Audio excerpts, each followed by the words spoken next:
صفحہ نمبر 178، معارف الحدیث جلد دوم،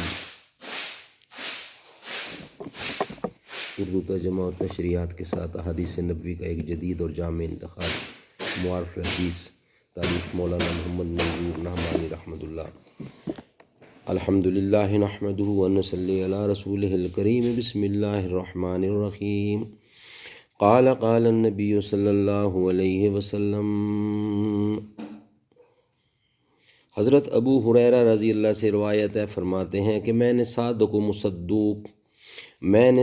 و مصدوق سیدنا ابو القاسم صلی اللہ علیہ وسلم سے سنا ہے، آپ ارشاد فرماتے تھے کہ نہیں نکالا جاتا رحمت کا مادہ مگر بدبخت کے دل سے۔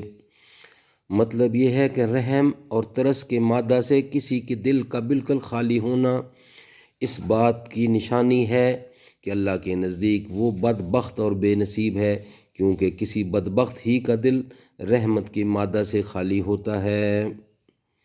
صدق اللہ العلی العظیم و صدق رسولہ النبی الکریم۔